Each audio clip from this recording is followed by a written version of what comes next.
자기 주도주는 저는 어쨌든 지금은 그 4분기를 본다면 친환경주가 테이퍼링은 대세 하락의 신호탄이 절대 아니에요. 진리는 하나 있어요. 공포에 샀을 때는 반드시 보상은 준다. 우리나라 증시를 이끄는 주체는 누가 뭐래도 개인 투자자분들이 이분이 다 떠난다. 그러면 올 수도 있어요. 대세 하락장이. 지금 우리가 8월 처음에 시작할 때 8월 뭐 여러 가지 옵션 만기일도 있었고요. 오늘이 옵션 만기일이긴 한데 네, 목요일이 이제 네. 옵션 만기. 큰 뭐 옵션 만기일이기 때문에 어떤 특별한 그 시장의 변화 이거는 미리 어저께 다 반영이 된 걸로 봐야 되겠죠. 원래 보통 이제 만기인 날 보통 외국인이나 기관들이 이제 옵션 매매를 하니까 변동성이 일부 좀 있어요. 있긴 있는데 이게 사실 의미가 없어져 버린 게 그냥 삼성전자 하이닉스에 매도가 집중돼 버리니까 수급을 그쪽으로 다 빨아버렸거든요. 그러니까 뭐 다른 것들이 뭐 크게 의미 있는 좀 움직임이 나오기가 좀 어려워졌기 때문에 옵션 만기일의 의미가 좀 많이 퇴색됐어요. 사람들 별 관심이 없어요. 지금 원래 보통 옵션 만기일이면 아 외국인 포지션이 어떻고 오늘은 뭐 막판에 좀 깜짝 쇼 나오나 뭐 이런 얘기들 많이 하는데 아무도 그 얘기 안 합니다. 그냥 삼성전자 하이닉스 주가 얘기만 계속 많이 나오니까 그래서 지수는 옵션 만기일날 보통 변동성은 있지만 이번에는 좀 제한적일 것 같고 그리고 지수 같은 경우도 지금 많이 좀 이렇게 오르락내리락 하고 있는데 뭐 오늘 또 얼마에 끝날지는 모르겠어요. 뭐 지금 장중에 방송을 하고 있어서 그렇지만 지수는 저는 추가 하락이다 오른다 보다도 되게 그냥 답답할 것 같아요. 코스피 같은 경우는 전자가 하고 닉스가 못 가는데 지수가 레벨업 할 수는 없는 거잖아요.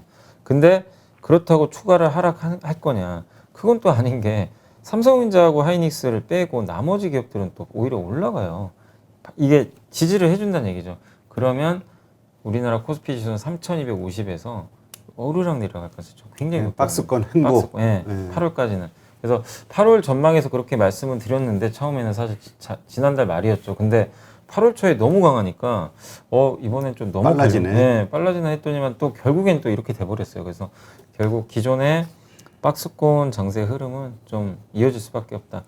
하락이다, 상승이다 거기에 너무 연연하지 마시고 결국엔 지금은 계속 포트폴리오 점검. 내가 뭘 살 거냐. 그게 중요할 것 같아요.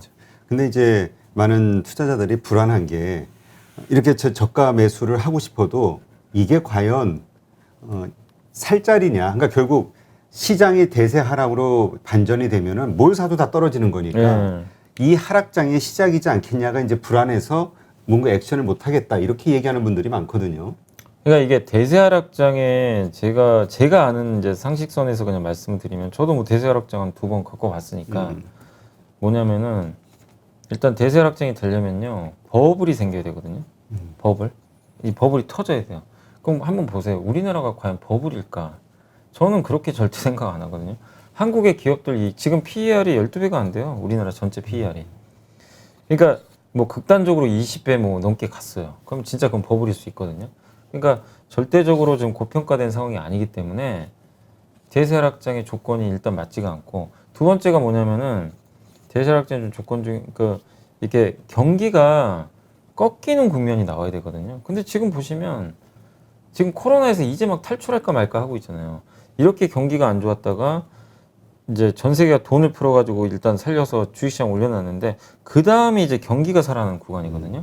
근데 델타 변이 바이러스 때문에 또 늦어져 버렸어요. 오히려 속도가. 그럼 대세 하락 가능성은 더 낮아진 거죠. 왜냐? 그렇지. 경기가 화랑일 때 대세 하락이 나오거든요. 나중에. 진짜 경기가 너무 좋아가지고 이제 연준이 도저히 안 되겠다. 금리 팍팍 올리자. 이럴 때 이제 긴축 이슈로 무너지거든요. 근데 지금 그걸 걱정할 단계가 아니잖아요. 오히려 지금 델타 변이 바이러스 이거 어떻게 해소를 할까?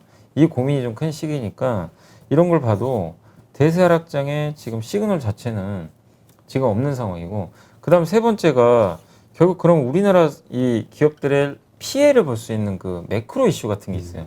그러니까 가장 대표적인 게 뭐죠? 2018년도, 19년도에는 트럼프와 시진핑의 다툼.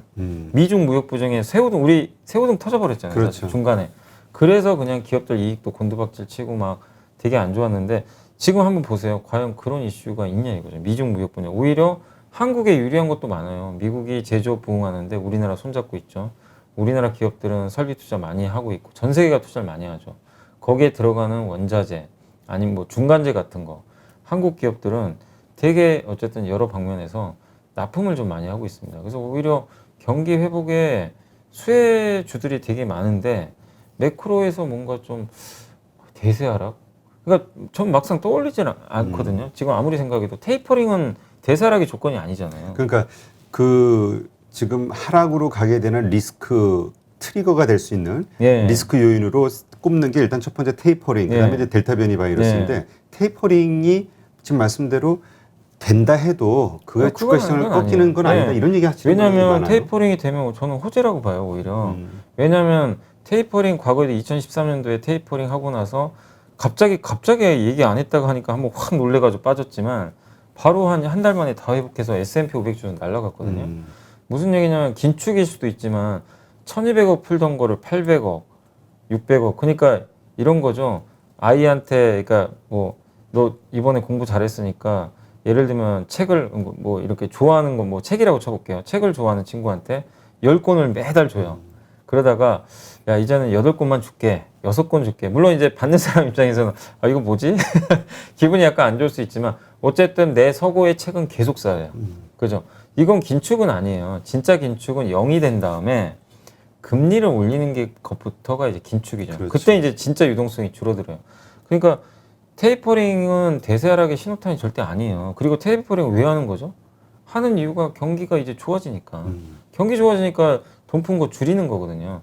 근데 이게 왜 대세 하락의 조건인지 저는 절대 이해할 수가 없고 그리고 대세 하락 과거에도 이 테이퍼링 때문에 대세 하락 간 적이 없잖아요. 오히려 더 강한 강세장이 나왔거든요. 미국의 사례를 보면. 그래서 그것도 아니고 델타 변이가 그러면 이게 대세 하락의 조건이냐. 저도 그거 아직도 동의를 안 하는 게 델타 변이가 증가 속도는 너무나 빠르니까 당연히 경제에 악영향을 일부 줄 수 있지만 델타 변이 바이러스는 기존의 바이러스랑 다른 점이 있습니다. 사망률이 현저히 낮아요. 중증 환자로 잘 안 가요. 경증 환자로 잘 끝나요. 그러면은 사람들이 이게 무서워서 경제 활동을 안 하진 않아요. 그렇죠. 예, 걸려도 아 죽지는 않네. 이거 처음에 작년에 전 세계가 락다운 했잖아요. 다 셧다운하고 이유가 뭐죠? 걸리면 죽을 수도 있겠네. 그렇지. 이게 무서운 거예요. 백신도 없는 데다가 치료제 없죠, 백신 없죠. 걸리는데 나이 드신 분들 막 갑자기 사망하고 가족이 사망하는데도 네. 가지도 못하고 가지고 장례식장도. 못하고 그래서 그 공포니까 아 이거 안 되겠다. 그냥 다 셧다운하자. 그래서 난리가 나서 시장이 대세하락으로 폭락을 했는데 지금은 어떻죠? 유럽이나 미국 경제 봉쇄 안 합니다. 그냥 백신 접종하고 그리고 부스터 샷이라고 있잖아요. 그렇죠. 그거 하면은 또 효과 있다고 하니까. 그러니까 세 번째 맞는. 예, 맞습니다. 그러면은 오히려 이거는 경기 회복 속도를 좀 늦추는 거지. 바람의 방향을 바꾸는 게 아니잖아요. 그리고 오히려 긴축의 속도를 이거는 또 약간의 테이퍼링과 좀 반대의 개념인데 델타 변이가 이렇게 확산되면 오히려 한쪽에서 뭔가 예를 들면 테이퍼링하고 델타 변이 때문에 대세하락이 온다. 근데 둘 다 이게 안 맞는 얘기죠. 테이퍼링 때문에 대세하락인데 델타 변이 때문에 늦어져요.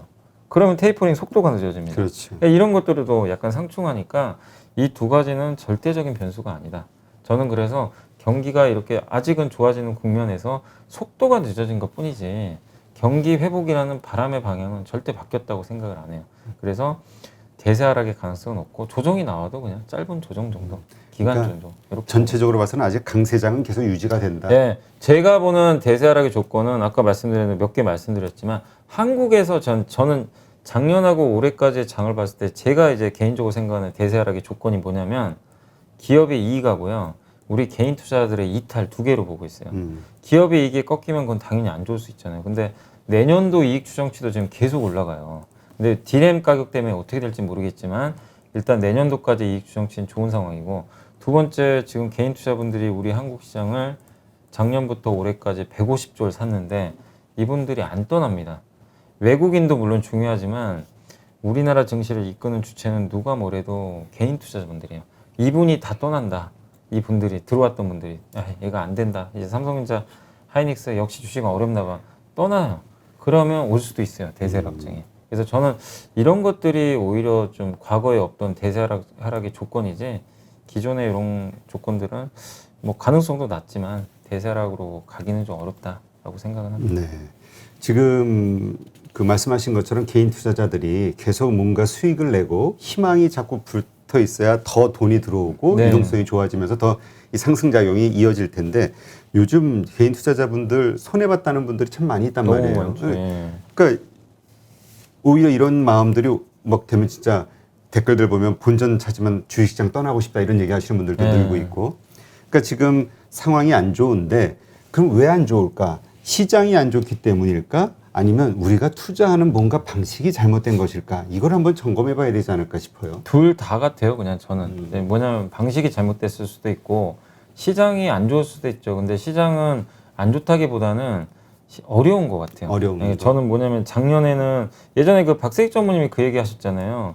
작년에는 물수능, 수능 시험으로 물수능인데 올해는 불수능이다. 되게 어렵다. 그 말이 딱 맞는 게 올해 장이 솔직히 나쁜 건 아닙니다. 뭐 급락장도 아니고 옆으로 갔는데 지수로만 보면 연초 대비해서 좀 올랐어요. 문제는 너무 어려워요. 하루는 이쪽 섹터 가고 하루는 저쪽 섹터 가고 그리고 지수는 좋은데 어떤 섹터는 폭락을 하고 실적 좋은데 갑자기 피크아웃 논리로 폭락을 하기 시작하고 이걸 개인 투자자분들이 일일이 맞추기가 너무 어렵거든요. 그렇죠. 그래서 난이도가 높아요. 그러니까 여러분들이 꼭 못했다기보다는 지금 시장 난이도가 너무나 최상급이기 때문에 이건 전문 투자자분들도 되게 힘들어요 지금. 그래서 여러분만의 잘못은 아니다. 저는 이 말씀을 드리고 싶고 그래서 좀 어려운 장이다. 근데 이런 장에서 여러분들 중에 수익이 굉장히 손실 많이 보신 분들의 특징이 하나 있어요. 올라가는 것만 사세요. 추격 매수. 내가 안 가는 거 이제 기껏 갖고 있다가 버텼는데 또 이게 실적 때문에 또 빠져요. 그럼 어떻게 하냐면은 근데 옆에 또 잘 가는 뭐 백신주들 있잖아요 요새. 예를 들면 이런 거죠. 안 가는 섹터를 바닥에서 그냥 다 던져 그래요. 예를 들면 오늘 또 이런 하이닉스를 던지신 분도 계실 거예요. 아 이제 도저히 안 되겠다. 하이닉스를 팔고 분명히 또 잘 올라가는 걸로 교체하신 분도 계실 거예요. 그건 진짜 악수를 드는 거거든요. 그래서 오늘 하루만 보고 투자하지 마시고 기업의 가치를 봐야 될 거 아닙니까? 하이닉스 가치가 떨어졌을 수도 있어요. 디램 가격 때문에. 근데 그 가치만큼 주가가 빠져버렸잖아요. 주가는 선반영은 끝나요. 나중에 좋은 게 나오면 또 그거 선반영해서 올라가거든요. 그래서 여러분들이 지금은 내가 투자를 하는 데 있어서 기업이나 어떤 섹터를 장기적인 관점에서 그 기업이 성장한다고 믿는다면 잘못한 게 아닙니다. 믿고 그냥 가져가시되 그 안에서 내가 장기 투자했는데 내가 지금 트레이딩을 하려고 했던 거 아닌가. 그걸 한번 고민을 해보세요. 그래서 여러분들의 방식이 다 잘못됐다가 아니까 너무 좀 짧게 보고 있는 게 아닌가. 저는 좀 그 말씀을 일단 좀 드려보고 싶습니다. 그러니까 이게 진짜 그 중요한 말씀이신데 트레이딩, 그러니까 처음에는 장기 투자로 건전하게 네, 이렇게 네. 해볼 거야라고 생각했다가도 근데 하는 패턴은 단기 트레이더와 네, 같은 행동들을 네, 하잖아요. 네. 다른 거 오르는 거 쳐다보고 저거 오르는데 이거 좀 음. 팔고 저쪽으로 갈까? 맞습니다. 그러니까 이러한 행동들 때문에 이제 무너지는 경우들이 있는데 예. 이런 걸 좀 고쳐야겠군요. 예, 그러니까 처음에 투자하기로 말, 근데 이게 진짜 힘들어요. 말로는 쉽지만. 그치. 내 심리가. 주식 빠지고 있는데 솔직히 옆에 또 다른 주식은 막 날아다니는 거 보면 속 터지죠. 속 터지고 빨리 정리하고 싶고 그러고 싶은데 그걸 잘해서 뭐 잘하신 분도 계시겠지만 진짜 제 경험도 그렇고요. 정말 극소수입니다. 그냥 차라리 뭐 흔히 하는 말로 뭐 존버란 얘기도 많이 하잖아요. 그렇죠, 존버. 그런 분들이 오히려 더 성공했던 경우가 되게 많아요. 단 전제 조건은 예를 들어 하이닉스가 디램이 이제 앞으로 영혼이 안 좋다. 그게 아니라면 저는 앞으로 자율주행까지 연결된다고 보거든요. 그래서 내년 상반기까지 안 좋다면 버티시면 저는 수익 날 수 있다고 좀 생각을 하고 있어요. 그래서 좀 초심 잃지 마시고 좀 투자 계속 해나가시면 좋겠습니다. 제가 3년 전에 출판사하고 책을 내기로 계약을 하고 저 아직 못 쓰고 있는데 시간이 없어서 책 제목, 가제목을 뭘로 하고 예. 하기로 하고 계약했었냐면 존버. 존버. 왜냐면 아무도 없었거든요. 아무도 근데 없죠. 좋은데. 한 3개월이 지나니까 존버라는 책이 하나 나오더라고요. 그래서 나왔어요. 에이 시들시들해졌는데 네. 결국 버티니까 내가 믿고 있는 가치나 펀더멘탈이 확실하다고 믿고 있다면 그 가치를 믿고 버텨보는 어떤 아니 끈기. 갑자기 좀 생각이 났는데 네. 어떤 분이 블로그에 책을 이제 주로 서평 쓰시는 블로그 분인데 미국의 유명한 이제 어떤 투자자인가 봐요. 그분이 그런 얘기를 했대요. 그러니까 뭐라고 했냐면 shut up and wait. 닥치고 기다려. 입 닥치고 기다리자. 근데 그렇게 했던 사람들이 다 대부분 부자가 됐대요. 무슨 얘기냐면 미국의 S&P 500도 그렇고 여러분도 아시겠지만 S&P 500이 그 지난 100년 이상 올랐잖아요. 그렇죠. 근데 오르기만 했나요? 반토막 난 경우도 수두룩했고요. 이랬지, 보면. 그리고 금융위기 때 난리가 났고 그리고 미국 신용등급 강등 때 한 20% 폭락했죠. 코로나19 때 그냥 한 30% 빠져버렸죠. 그냥 아비 규환이었잖아요. 근데 그때 아무것도 안 하신 분이 그냥 내가 주식은 갖고 있는데 그러니까 사고 아무것도 안 그냥 한 사람. 입 닥치고 가만히 있던 사람들이 뭐 그런가 그러니까 좀 표현이 좀 그렇지만 사실 사람이 심리적으로 동요하니까 뭐 그럴 수는 없죠. 당연히 빠지는 거 보는데 근데 차라리 그때 좋은 기업 들고 아무것도 안 하신 분들이 결국엔 더 큰 수익을 냈어요. 왜냐 그걸 뚫고 계속 올라가고 그랬어요. 그러니까. 예. 그래서 그걸 좀 여러분들이 지금 상황에서는 조금 현명하게 좀 생각하셨으면 좋겠습니다. 네. 하여튼 이렇게 시장이 어려울 때는 여기에서 많은 새로운 어떤 돈을 벌 거리를 찾는 것보다는 그 하나의 어떤 종목, 자기가 잘 아는 종목을 자꾸 늘려나가고 그 깊이를 키워서 왜 이거를 팔고 100% 팔고 또 다른 데 옮겨 이게 아니라 이 내부에서 일부 팔고 다시 저점 매수하고 이러면서 네네. 주식수를 늘려가는 전략. 그건 좋죠. 요거를 스터디하는 연습하는 어떤 기회로 삼아야 된다 이런 말 하시는 분도 있어요. 네, 그래서 분할 매수가 그래서 저는 좀 좋은 것 같아요. 분할로. 왜냐면 지금 저점을 누가 알겠습니까? 저점을. 그래서 단 진리는 하나 있어요. 공포에 샀을 때는 반드시 보상은 준다. 저는 뭐 그거는 진리라고 생각합니다. 네. 자, 그렇다면 이러한 상황에서 우리가 차기 어떤 지금은 이제 2차 전지가 좀 강하잖아요. 그리고 좀 이렇게 끌고 가고 있는데 이 외에 차기 주도주로 좀 떠오를 만한 게 있다 그러면 어떤 게 있을까요? 차기 주도주는 저는 어쨌든 지금은 그 4분기를 본다면 친환경주 같아요. 친환경주 중에서 2차 전지는 한번 보여줬고 정부에서도 정책 발표할 거 아니에요. 그래서 남은 게 수소, 태양광, 풍력이거든요. 이쪽에 관련돼서 좀 세계적인 경쟁력을 갖고 있는 기업들 한번 좀 공부해 보시면 좋겠고 이런 지금 말씀드린 섹터들은 주가가 별로 못 갔어요. 아, 친환경이 안 갔어요? 친환경에서 2차 전지만 갔어요. 거의. 그러니까 우리가 아는 수소 관련주라든가 아니면은 뭐 풍력, 태양광 차트 보시면요. 주가들이 급락한 것도 많아요. 오히려. 왜냐면은 실적이 좀 이 기업들이 대부분 좀 안 좋은 데다가 이 정책 이슈가 나와야 되는데 정책 이슈가 전혀 안 나와요. 그러니까 정부에서 정책적으로 뭘 얘기를 해줘야 되는데 안 나오다 보니까 좀 주가 못 가는데 다행히 4분기에는 우리 한국에서도 수소 경제와 관련된 정책 발표가 예정이 돼 있습니다. 아, 그래요? 네. 그렇다면 이건 예고된 또 호재이기도 하니까 차기 주도주로는 저는 이제 친환경주 보시면 좋겠고 하나 더 말씀드리면 물론 지금 반도체가 너무 안 좋지만 저는 비메모리 반도체 이쪽 그다음 이쪽에 관련된 기업들은 분명히 주도주가 된다고 생각합니다. 왜냐하면 그 전방업체는 삼성전자 말고 후방업체 포함해서 삼성전자도 전 좋게 봐요. 오히려 삼성전자도 두둑에 맞았기 때문에 지금은 좋고 저는 레벨업 한다고 봅니다. 이재용 부회장이 어쨌든 돌아오거든요. 돌아와서 뭔가 청자신을 제시를 할 텐데 그 방점은 저는 분명히 파운드리일 가능성이 높다고 봐요. 비메모리 쪽. 삼성이 약했던 쪽. 근데 뭔가 좋아지고 그 투자를 하겠죠. 돈 되는 쪽에 투자하거든요. 그럼 그 투자할 때 낙수 효과를 받는 비메모리 소부장 기업들은 앞으로도 계속 저는 시장을 주도한다고 봐요. 그래서 친환경 섹터와 이쪽 비메모리 반도체 섹터는 정말 1, 2년 짧게 보다는 정말 좀 큰 그림을 그리시면서 투자하는 게 맞다고 생각합니다. 궁금한 것도 모르는 것도 많은 주린이 여러분, 생각보다 쉬운 주식 투자 저와 함께 해보시겠습니까? 이베스트 마이앱에서 프라임 서비스를 신청하시면 온라인 방송으로 저희 연불리와 함께 하실 수 있습니다.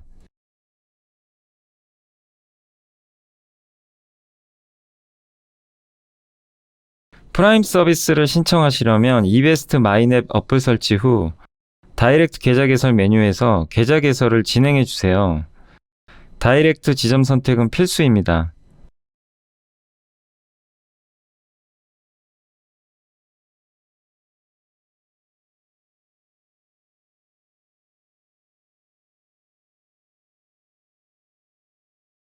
궁금하신 사항은 02-3779-8880으로 연락 주세요. 제가 여러분의 성공 투자를 끝까지 응원해 드리겠습니다.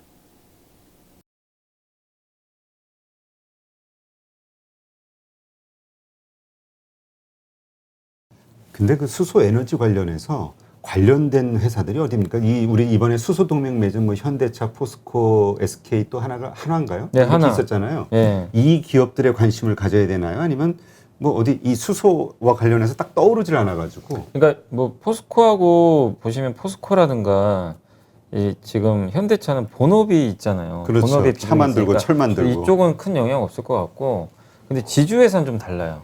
SK랑 하나는 본업이 없잖아요. 그렇죠. 지주사니까. 근데 비상장 수소 회사들 막 투자하는 데가 있거든요.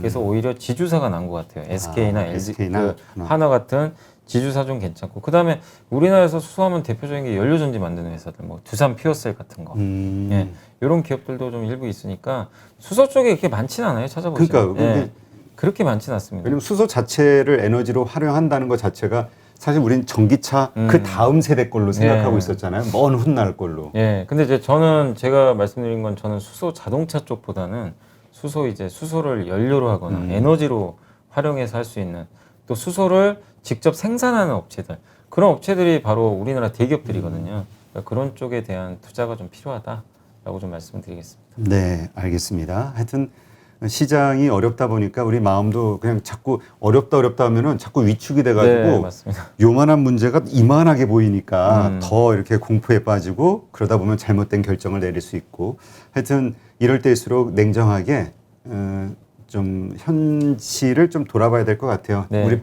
계속 얘기하는 거지만 누군가는 지금 하이닉스 무서워서 팔고 싶어하는, 네. 더 내려갈까봐. 네. 근데 누군가는 지금 너무 좋아서 네, 살려고 하는. 그런 분도 많으시고. 예, 그러니까 제3자의 시각에서 과연 내가 지금 팔자리인지 살자리인지 한번 점검해 보시는 거 네. 필요할 것 같습니다.